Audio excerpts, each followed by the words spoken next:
మూలుగుతూ వస్తాను. దేవుని సన్నిధిలో రాగానే పరిస్థితి మారుతుంది. అందుకని మీకు చెప్తున్నా, దేవుని సన్నిధిలో పరిస్థితి మారుతుంది, కన్నీరు తుడవబడుతుంది, నెమ్మది అనుగ్రహింపబడుతుంది, సమాధానం. మనమేమో దేవునికి ఇవ్వవలసిన సమయాన్ని ఇవ్వం, దేవుని ఆరాధించవలసిన ఆరాధన చేయం, దేవుని గణపరచాల్సిన రీతిగా గణపరచం, దేవుణ్ణి మహిమపరచవలసిన రీతిగా మహిమపరచకుండా దేవుడు మనం దీవించాలంటే చెప్పండి. వచ్చావు, కూర్చున్నావు, నీ వల్ల దేవునికి ఏం మహిమ ఉంది?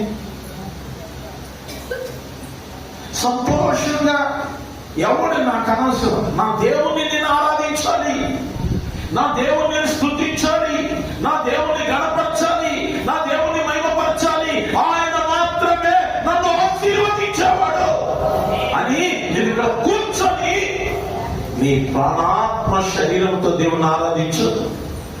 దేవుని శక్తి నీ మీదకి వచ్చేస్తుంది. దేవుని స్తోత్రం. అమ్మ ఏం చేసింది?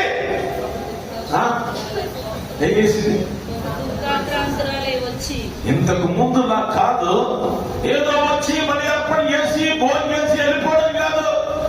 ఈ రోజున భక్తులు పంపించింది, అందరూ పంపించింది, దైవ సన్నిధిలో నిలవబడి దుఃఖాక్రాంతులై యెహోవా సన్నిధిని కన్నీరు విడిచి ప్రార్థన చేస్తూ, ఆయన ఎవరో ఆయన మాత్రమే తన అవసరాన్ని తీర్చగలిగిన వారని సైన్యముల దగ్గర మీరు యెహోవా